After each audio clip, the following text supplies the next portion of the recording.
It is Tuesday, February 17th. I'm Katie Tetzla, and welcome to the Jess Strom Show. Jess, I hate to say it. I mean, I know it's your show, but we don't have a special guest today, even though you are special. No, but when you said for that, the show. I just think, I think today is Michael Jordan's birthday. Is it? I think when you said the date. I'll have I to should fact know that check because that was my hero growing up. I should know that, but I do not know that. I think. We'll have to get, I wish we had AI. Alexa, is it Michael Jordan's birthday today? But anyways, yes, here we are. Here we are. So, a lot has happened since the last show. See? Thumbs up from Gary. Gary Smith is Alexa. He confirmed. MJ, my guy, happy birthday. Number 23, the greatest of all time, the GOAT. Wonder how old he is. 60 something. Yeah. 66. You think? I'm just making that up. I have no idea. I was going to say 64. All right. But Alexa, how old is Michael Jordan? Wait for Gary. I don't know how to remember. We're crazy. Dude. 63! Yeah. 63. 63. There we go. 23. Number 23 is 63 today. Just a legend, Jess. I mean, I had 3 posters of him in my room growing up. You? Yeah, well, I think I used to read like biographies. I'm pretty sure I used to cut out newspaper articles and like glue them in a notebook maybe. And like I would draw him. I was like, yeah. So clearly I still remember when his birthday is. I had a Chicago Bulls starter jacket. I had a picture of him, like I think he was like this with all his rings on. It was actually in my college dorm too. And I had that poster forever. Yeah. I also had a life-size cardboard cutout of Shaq that used to scare my dad to death because it was a 7'2" person. Like he'd come in and talk to me at night and be like, oh, like it was like a huge, I mean, this thing was huge. It filled my whole really almost high to my ceiling. Yeah, I don't have like, it was right there, but it was awesome. It was when he was in his Orlando Magic outfit. Oh my God, I was obsessed with Shaq when he was a rookie. Yeah. Like Shaq and Penny. Oh my God, they were so good together. Underrated, I feel like. Well, not underrated. Maybe we should do like a 90s NBA show. Oh my God, yes. And then go flip to like the old school, like WNBA with like Lisa Leslie. Yeah. I was obsessed. Rebecca Lobo. Cynthia Cooper, yeah. Oh my God, Cynthia Cooper. Swoops. We don't like basketball or anything. I don't know. Oh my God. That would be so much fun to have a show on 90s. Yeah. A lot of good sports teams. Also, shout out, I used to be obsessed with the UNLV Running Rebels. Yeah. The college basketball team. Mm-hmm. Oh my goodness. Like it was a true obsession.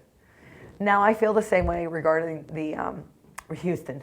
Oh my God. Oh yeah, they are similar, I would think, right now. I just think they're so much fun to watch. Yeah. I'm a big fan. March Madness is coming up. I know, sooner than we think. I think it starts 19th. For Division I men, yeah. Yeah. I mean, we have 2 weeks. 2 weeks left this regular season. So for the folks out there, we're done with the 90s. Yeah, we can't. We'll get caught up on that. Get off course like we always do. 2 weeks left.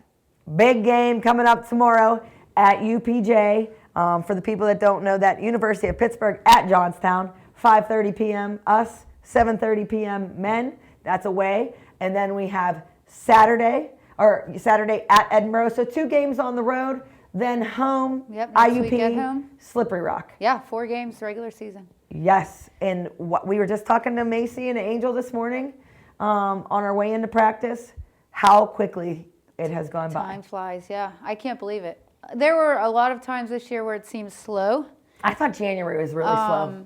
But when it's here, you kind of like, wow, that really flew by. And these are all really important games for us. Yep. I think we're in 5th right now. I think the top 4 in the West have already clinched playoff berths. They have. That's where we're trying to get to.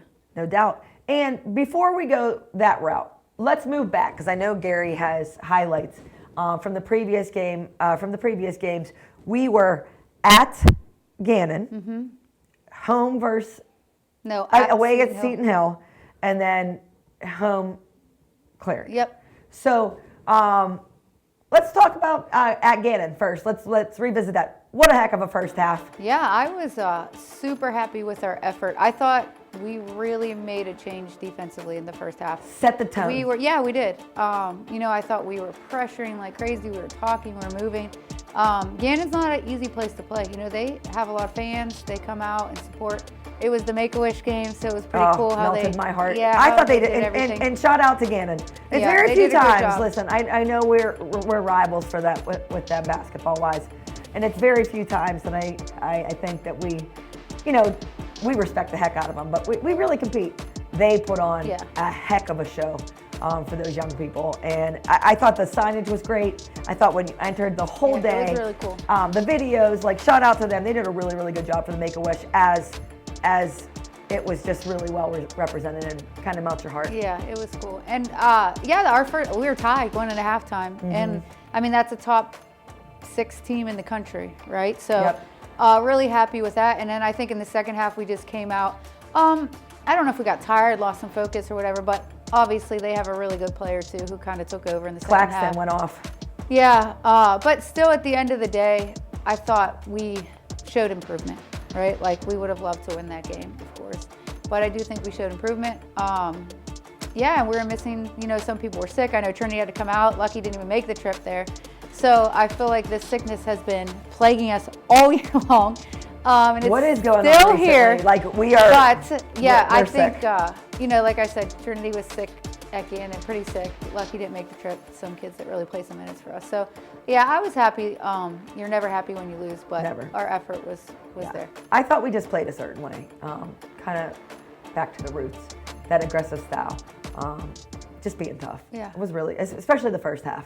I really thought that we did a nice job with that. And let's talk about at Seton Hill. That was a tough one. Yeah.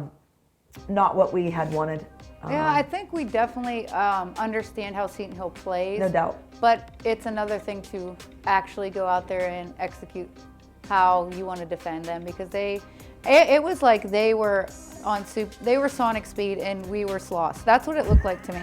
It was like they were like Jackie Joyner Kersey, like they were flying down the court. And as they always do. They do. I mean, that's what I mean. Like, you know how they play. We know how they play. They try to get a lot of possessions. They shoot threes and but it is layups really hard to defend. Yeah, we had a difficult time in transition. Transition killed us. You know, like if you're giving up 90 points in the paint, that means layups. Like you're probably not winning. Like they usually shoot a lot of threes. They didn't even have to. Yeah.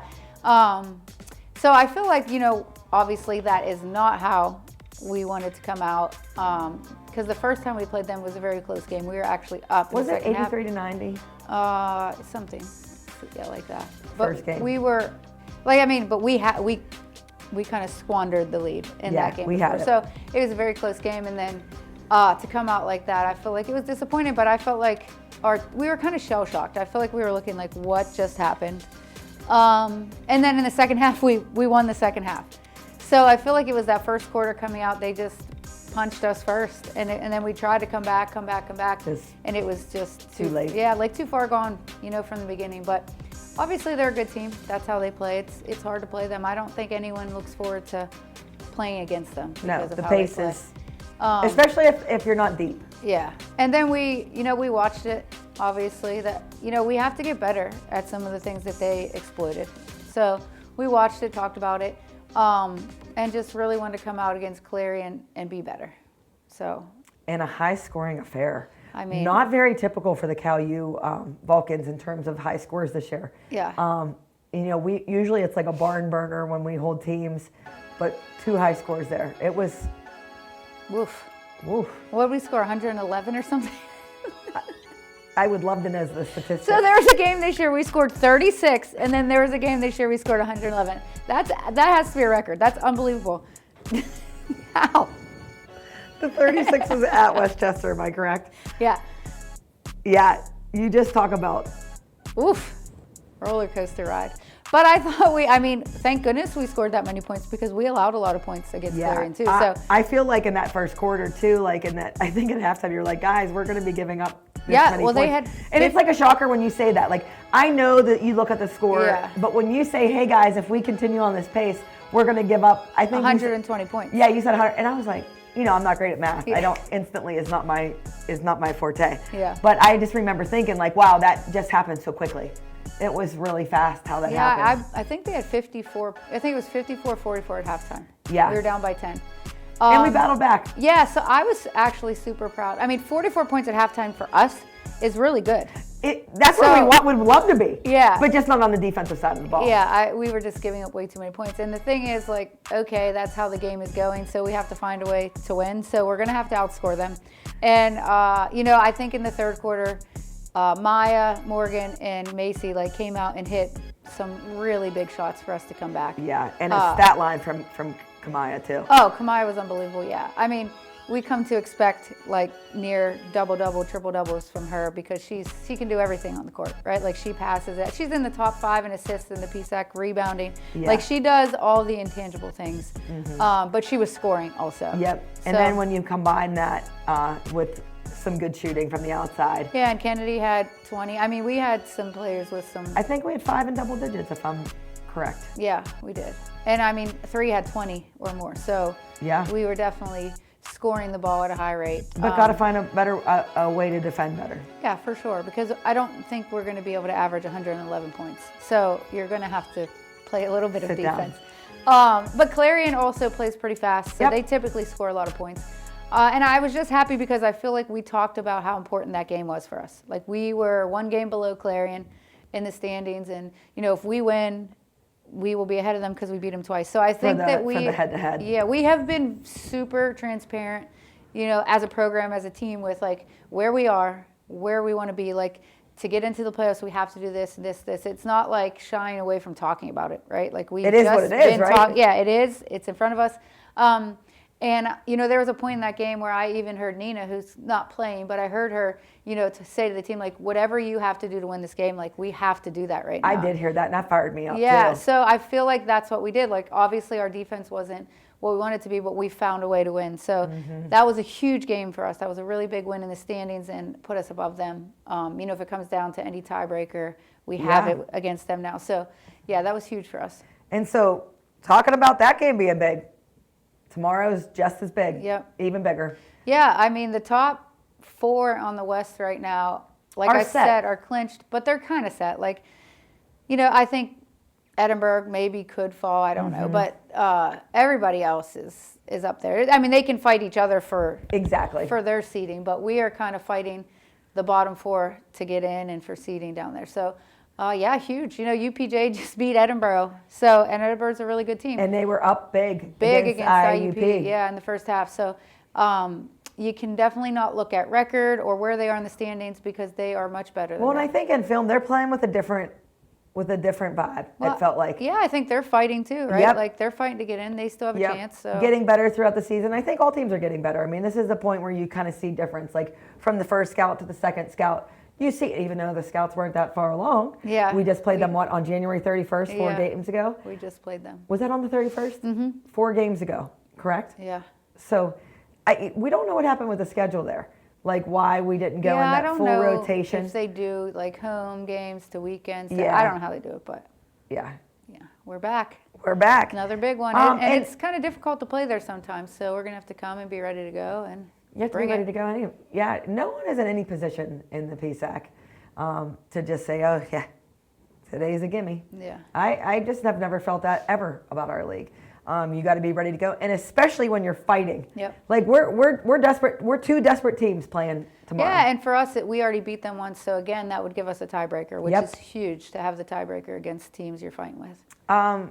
Keys to heading up to UPJ. I just feel like we have to communicate really well defensively. They do a lot of movement. Handoffs and staggers. Yeah, they move a ton. Interchanges. They drive pretty hard, drive kicks. So we're really going to have to be locked in defensively. You can't take possessions off because they can hit shots. Against IUP, they hit shots. So if you give them open looks, they can make them. So I think just communicating, moving defensively, obviously offensively. I actually think, our main thing is just finishing. I think we get good looks. We do. I think we run our stuff and get good looks, but we just have to finish. Yep. And then we head on the road. We leave Friday to head up to Edinburgh and face a team that just dropped one to UPJ. Mm-hmm. And that's, fighting too for positioning. For sure. I mean, all of these 4 games for us are super important. And going to Edinburgh, you know, that's for us has been kind of tricky in the recent past. But yeah, you know, they're a good team. They play so hard. But to me, I hope we go in there and take it a little personal how it was last game. Like they just crushed us here at home. So from start to finish, I feel like we just got beat. So I feel like after we move on from UPJ, because we do not take a game ahead, and we start to watch Edinburgh, you know, obviously we'll watch that with our team and just hopefully take that a little personal. We already watched it once, so. Yeah, a reminder though will be good. And just, I hope we take that a little personal. Like, we are better than that. Like, Edinburgh's a really good team. Yeah. I will say that. But, absolutely, they play hard, but coached. We are better than what that score said. No doubt. I believe that too. Yeah, I think this is just an exciting time of year because, like, I think those games are dwindling.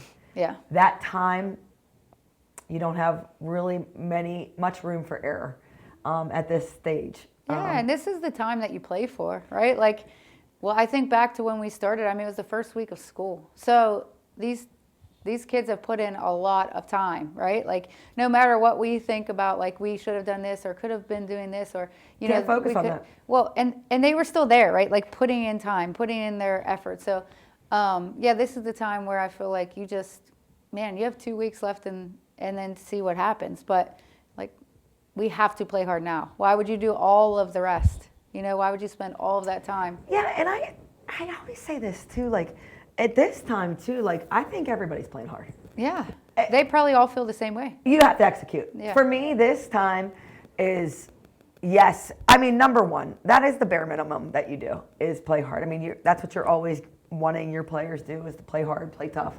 But at this time, I think most teams in the United States of America are playing hard. Unless you just I don't know. There's a lot of coaches on social media. Woo! Social media has been bumping with people not real thrilled about. Not happy, yeah. Yeah, but if you're a player, if you have pride, if you are a winner, you play hard. Yeah. And if you just love it, you play hard. Yeah. So to me, everybody in the PSAC's playing hard. It's who is going to execute, one, your philosophy, how you play, also then your scout. Who's going to execute your own stuff? Who's going to make baskets? Like, who's going to make a 50-50 balls at this time of year? Huge. We've been there, though. Like, we've been there before on a winning team that won a national championship. You got to get those 50-50. Yeah. Like, I don't care. Like, I know people can have excuses like, well, I was trying. Well, we know. It doesn't matter if you tried. We either got it or you didn't. You either did or you didn't. And to me, you need people, you need to put them in the best positions possible. And then at the end of the day, you have to execute and make winning plays. Yeah. I'm actually excited to see who will step up for us. Me too. Like, who is going to be a gamer? Who, you know, we've had all year long, and we've had people have amazing games, and then other people have amazing games. Like, we've really had multiple people. It's not the same person. Yeah, so just kind of keep bringing that all together, and, like, if it comes down to it, you know, a big play, like, who's going to make it? Yeah, that's so much fun. Yeah. Like, who wants the ball? Who wants it? Who's going to take a charge? Who's going to dive on the floor? Who's going to make a shot? Who's going to put in a pressure free throw?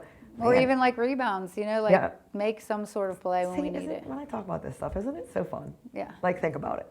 It is fun. That's why we have to just stay focused 2 weeks so we can get to the fun part. Yep. Get to the fun part, make it to the fun part, and then, hey, listen, when you get to the playoffs, it is flip a coin. We've been underdogs before. It's kind of fun.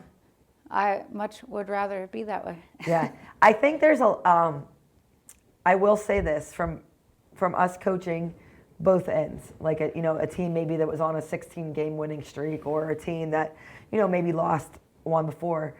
I think there is less pressure when you're the underdog. Like, the expectation, like, it's not like, oh, we can't lose. It's like, hey guys, we gotta win. Yeah. It's not like who's gonna drop it, who's gonna make the mistake. It's like, let's go out and we have nothing to lose. Yeah. Yeah. So I think it's easier to play. I feel like we kind of felt that way going out against Gannon. Like, we just had nothing to lose but play hard and see. Yep. So. Yeah. Yeah. Also, something I want to talk to give Gary Smith a shout out. I just found out today. He knew this. We're big fish fry people. Okay. Lent starts Ash Wednesdays tomorrow. For all the Catholics out there, fish fries in the city of Pittsburgh, huge. Not your cup of tea, Jess. No, not at all. But I'm telling you. I think even the smell might make my mouth water. Like thinking about it. Thinking about the smell of that. I'm all about a fish sandwich, coleslaw, halushki, pierogies, shrimp, French fries, hush puppies. There are endless amount cake. Listen, the women or the men that bake, you know, the older people that bake at a church fish fry. You can't. So wait, are these fundraisers? Absolutely. Why don't we have one? Who's making them, Jess? You're gonna make fish fry? You come on. Like, let's be like, why don't we have one? We could definitely find someone to make fish. I'm talking about this is like a big deal. Like it is not as easy as it looks. These people spend months to prepare. Get workers. Fish fry. Cal U wins basketball fish fry. Well, there's already fish fry at Cal U. Like, I mean, well, not at Cal U, but in the town. Yeah. Heard it's banging. Okay, so they need competition. All I'm saying is I think it takes a village. Like, by our house where we live, people spend months to get ready. I'm talking about, this is like we're talking about thousands and thousands and thousands and thousands of dollars made during the weeks of Lent. All right, so then next year. I can't wait to see you prepare, like, and get this. Like, you're going to make coleslaw? No, I will hire someone to make. We'll get volunteers. I think you're sadly mistaken how much goes into this. During basketball season, you're gonna do this in the last couple weeks of basketball season? No, we're going to hire people to do it. Yeah, okay. Volunteers, so I guess. You're not going to hire, you have to be volunteers. We'll find Someone's going to be volunteers. willing to do that. I bet you that lady that works here in the cafeteria would do it for us. We got some really amazing people. First of all, our cafeteria, shout out to our cafeteria workers, always so nice. Yeah. Always so supportive of Cal U athletics. We got a lot of great people around here. I bet you they would help us out. I just can't. Anyway, but fish fry season, but more importantly, it is crunch time season for the Cal U Vulcans. So folks, you heard it first. Ash Wednesday is tomorrow, but a big event also on Wednesday tomorrow. Cal U at UPJ, 5:30 p.m. All right, men 7:30 p.m. Huge game, Vulcan Nation. We'd love to have your support. If you can't make it there, watch online. Click on our schedule. You'll see watch game, and you go from there. So until next time, this is Jess Strom Show. I'm Katie Teslaw, and have a great rest of your week.